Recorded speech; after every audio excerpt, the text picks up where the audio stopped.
Hello and welcome. I'm Geeta Mohan and you're watching India Today Global, where we get you all the big news of the day and how it impacts not just India but the world and the region itself.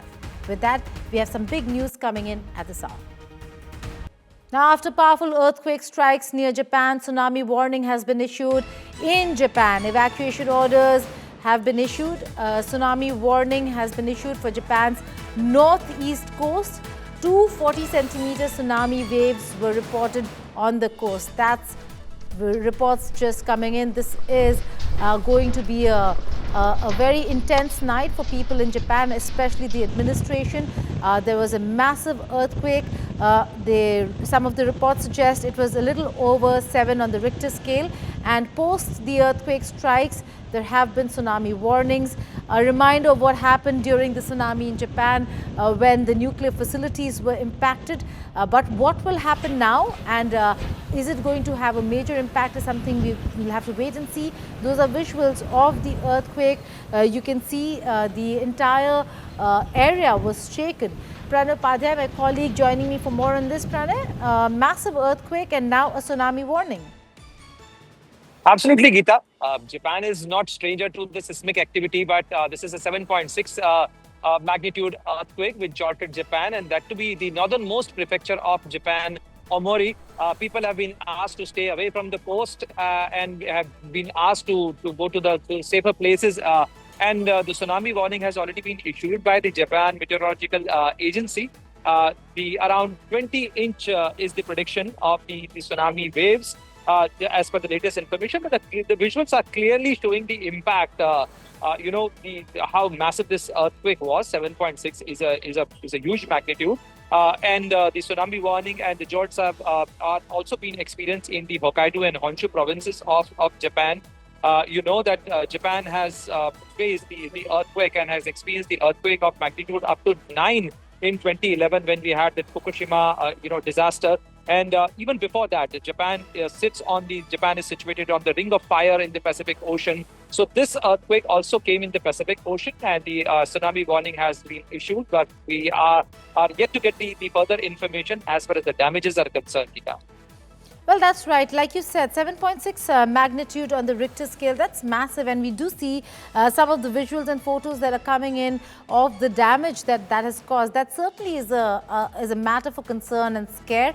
But in terms of not what the impact of the earthquake is, because Pranay, you've reported from Japan and know how resilient it is when it comes to earthquakes, but not so much when it comes to tsunamis. You're right, Geeta. But as far as the Japan is concerned, you have also reported there, and we have seen that how the disaster-resilient infrastructure has been developed by Japan. And in the recent past, also we have seen that how earthquakes have brought in Japan. But Japan has its own resilience as well as experience to deal with such a situation. We have seen that post Fukushima disaster of Japan in 2011, Japan has built furthermore structures. And they brought changes in their SOPs as well. So we are yet to get the further information that what exactly is the magnitude of damage suffered in the Omori prefecture of Japan and the other associated areas, because these jolts were widespread, have been experienced in the provinces of Hokkaido and Honshu as well. And this is the northernmost part of Japan. So, this earthquake, the epicenter of this earthquake, 7.6 Richter scale earthquake, was actually 15 miles, east of the Omori prefecture of the coast. The epicenter was in the sea. So, therefore, there are high chances of having a tsunami wave. But the official confirmation of tsunami is not there as yet. Only the Japanese Maritime Agency and the Japanese, the meteorological department has issued a warning, and people have been asked to stay away from the coast. And people, around 1 lakh people, according to some media reports, there are around 1 lakh people are affected, and they have been asked to go to safer places and go to shelters. That's right. The Japanese Meteorological Agency, as also the disaster management agencies in the areas, are going to monitor through the night. Pranay Padhyay, thank you so much for joining us.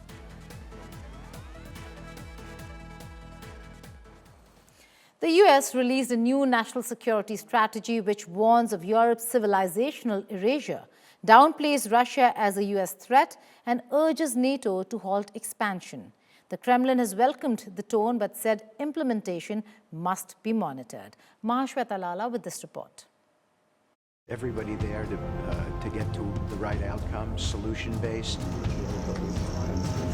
Day 17 of phase 2.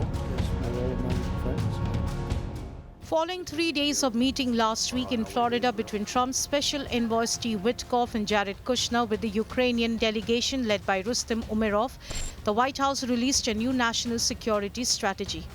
The 33-page document released by the U.S. administration suggests Europe is facing civilizational erasure and does not cast Russia as a threat to the U.S. The strategy highlights Europe's relation with Russia as deeply attenuated and Europe's regard of Russia as an existential threat. Kremlin has welcomed this strategy but says will monitor how this will be implemented.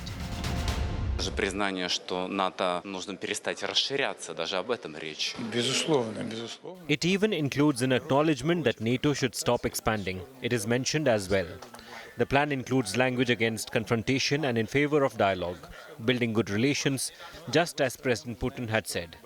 That is encouraging on the one hand, but on the other, we know what happens when everything looks good on paper, yet what they call the deep state acts differently. That can happen. So it is essential to closely monitor how this concept will actually be implemented. Какую реализацию найдет эта концепция? As Washington softens its stand by not calling Moscow a threat, Ukrainian President Volodymyr Zelensky met UK Prime Minister Keir Starmer, French President Emmanuel Macron, and German Chancellor Friedrich Merz in London. The leaders discussed the latest Ukraine-Russia peace plan. Earlier, Zelensky called the meeting between the US and Ukrainian delegation constructive. Yesterday, we spoke with Stephen Witkoff and Jared Kushner. I thank them for their readiness to work together 24/7. The American representatives know the basic Ukrainian positions. The conversation was constructive, although not easy.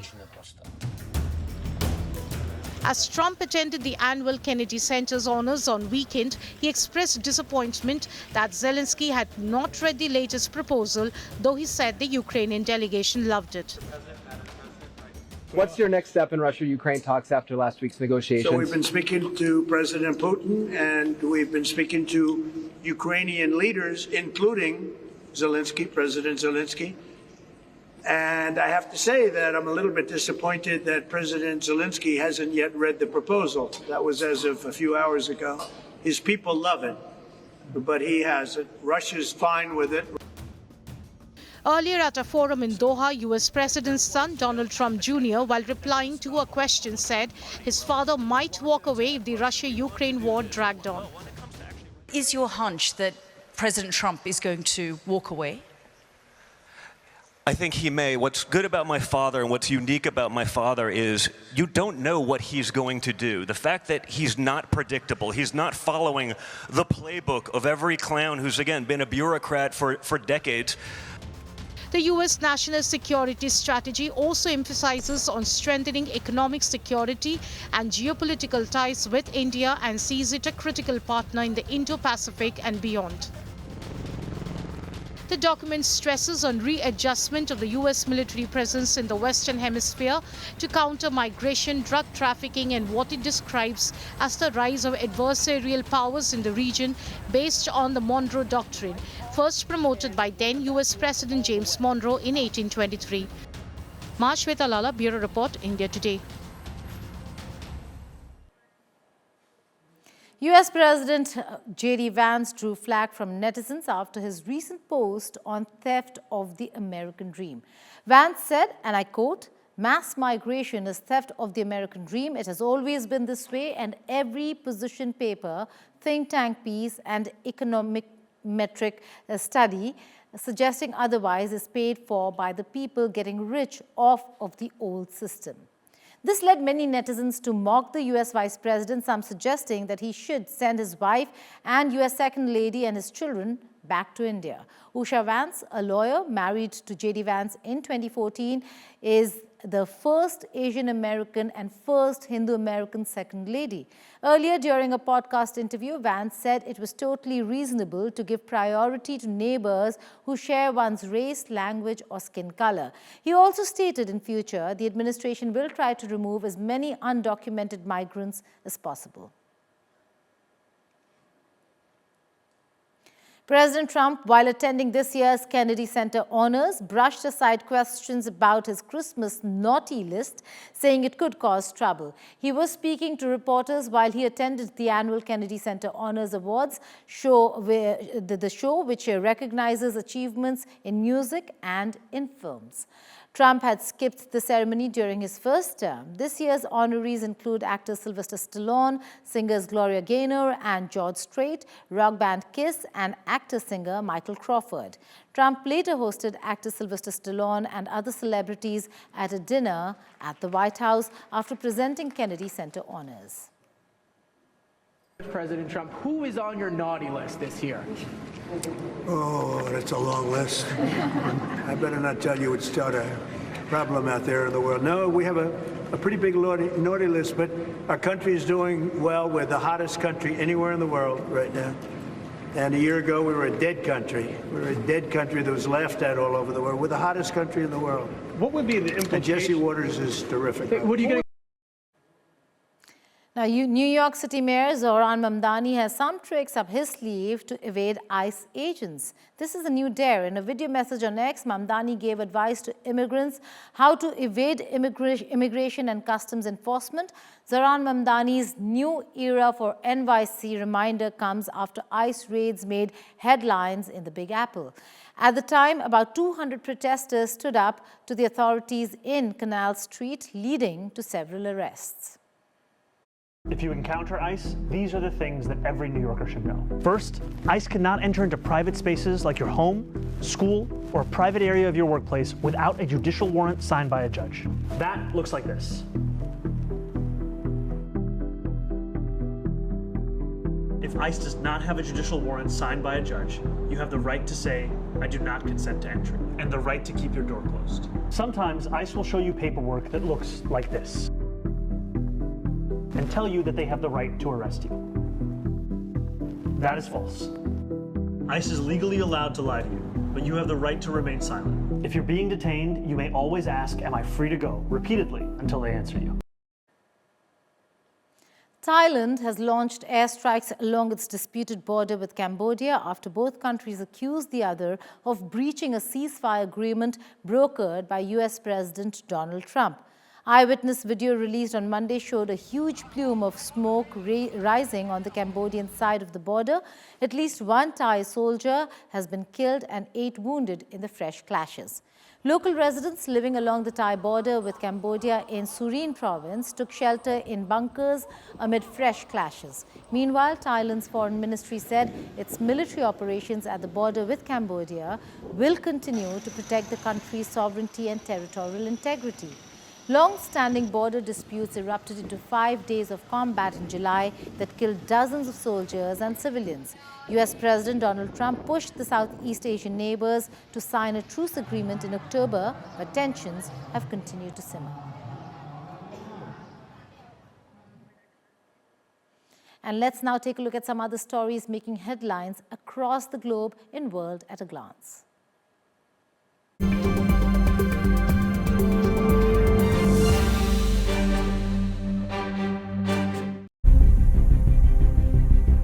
Chinese police have escorted 1,178 Chinese nationals suspected of telecom fraud in Myanmar's Mayanwadi area back to China via Thailand.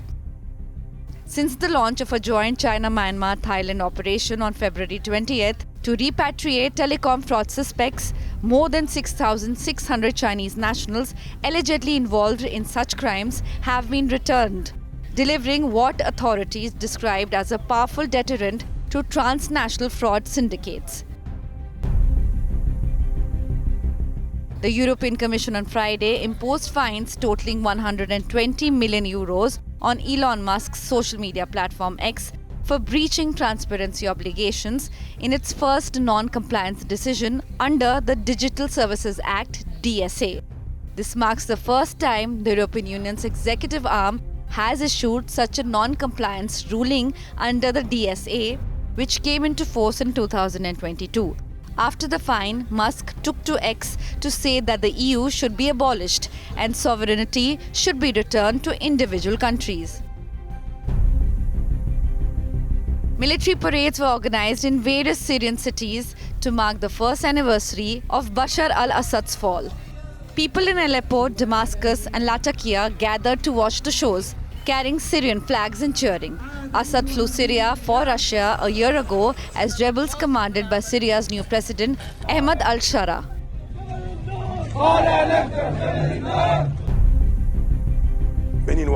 Benin President Patrice Talon said the government and armed forces had thwarted a coup attempted by a group of soldiers in the Western African nation, vowing to punish those who carried it out. Talon's announcement came about 12 hours after gunfire first rang out in several neighborhoods and soldiers went on state television to claim they had removed Talon from power. The attempted coup was the latest threat to democratic rule in the region, where militaries have in recent years seized power in Benin neighbors Niger and Burkina Faso, as well as Mali, Guinea and only last month Guinea-Bissau. President Macron was in China. He went there for deals, he exchanged pandas. But what does this mean when it comes to the threat of tariffs by France to China? The impact of it not just for the region, but also for the world and particularly for India. Watch all that and more on Statecraft.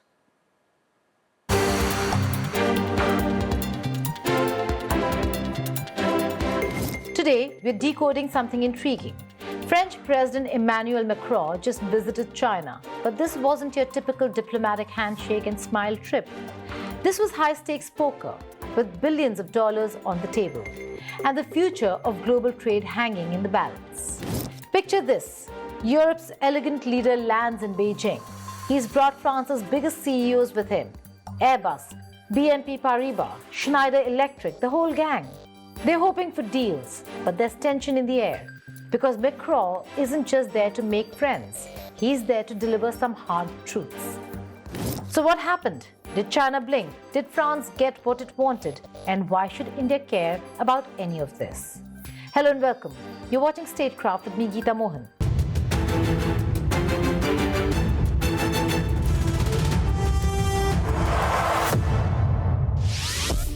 First, let's understand the problem. Europe has a massive headache, and that headache has a name: trade deficit. Here's what's happening. Europe buys way more from China than China buys from Europe. Since 2019, this gap has grown by nearly 60%. For France alone, it's even worse. They're buying $45 billion worth of Chinese goods every year, but China only buying $35 billion from them. Their nuclear technology has overtaken France's. Macron himself admitted it. Europe used to sell technology to China. Now, Europe needs to buy technology from China. Batteries, electric vehicles, solar power. It's a complete reversal, and it stings. Macron and Xi had what they called friendly and candid talks. They signed 12 cooperation agreements: nuclear energy, education, population aging, and yes, even panda conservation.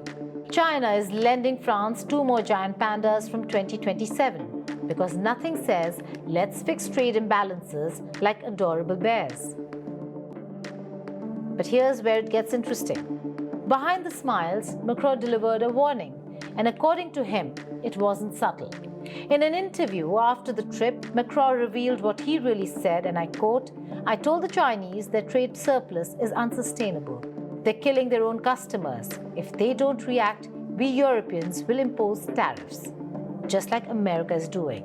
Boom, cards on the table. Now this is fascinating because Macron is essentially saying, look, we don't want a trade war, but you're leaving us no choice. You're selling too much and buying too little. Fix it or we'll fix it for you. Macron also pointed out something clever. Europe is caught in the middle. On the one side, America's Donald Trump with his tariffs and protectionism. On the other side, China flooding markets with subsidized goods. Europe has become what Macron calls the adjustment market, meaning everyone dumps their problems on Europe and European industry is getting crushed. But Macron didn't just threaten, he also offered solutions. He proposed a deal. Europe would lift restrictions on selling semiconductor machinery to China. In return, China would stop limiting exports of rare earth minerals.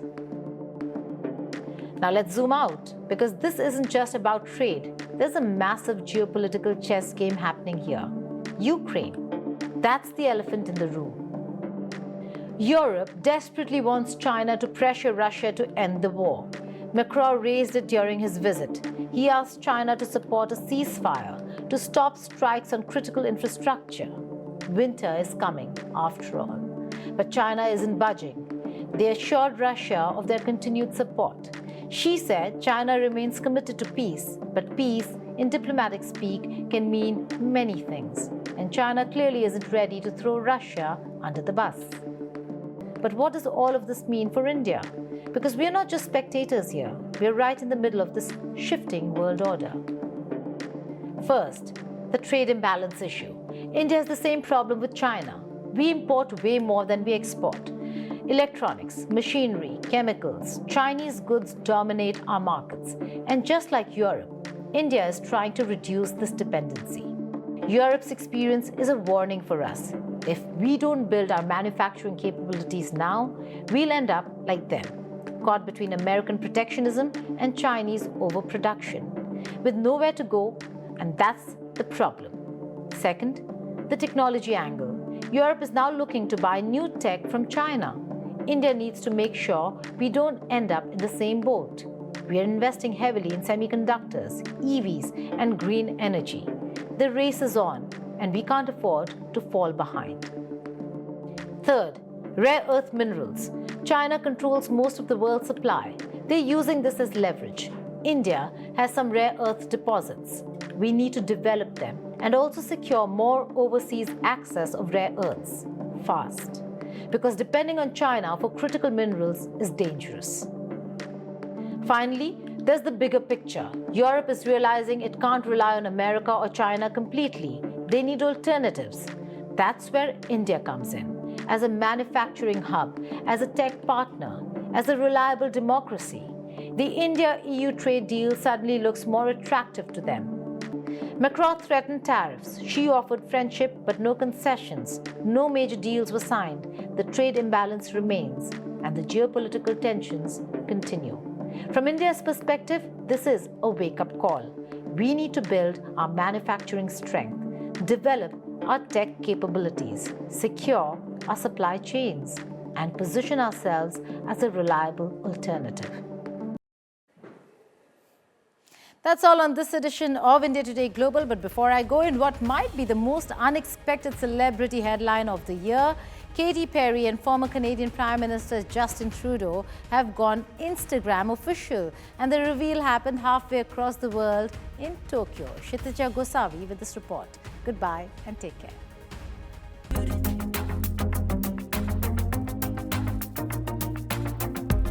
Perry posted a carousel from her Japan tour. But one picture instantly stole global attention. A bright, warm selfie of the pair with their faces touching, grinning like a duo who no longer need to hide.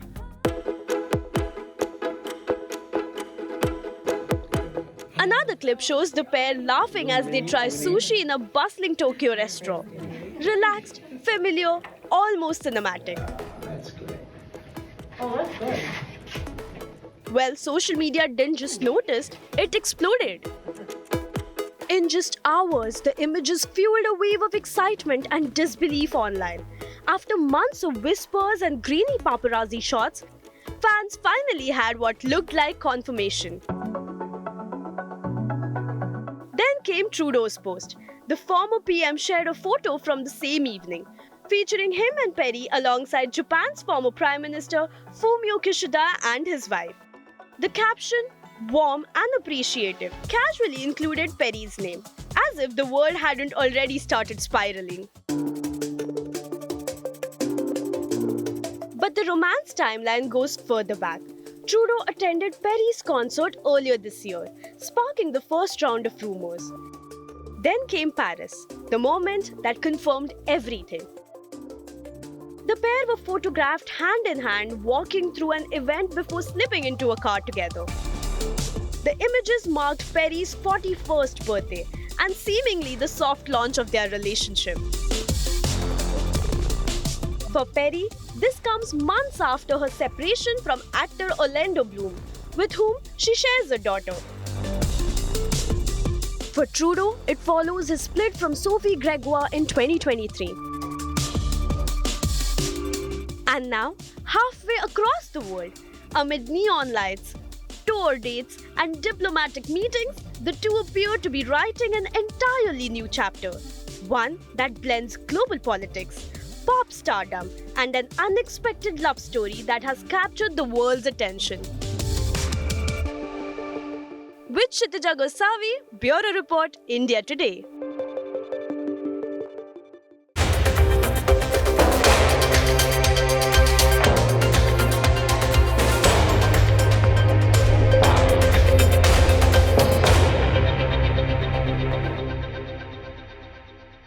Bye.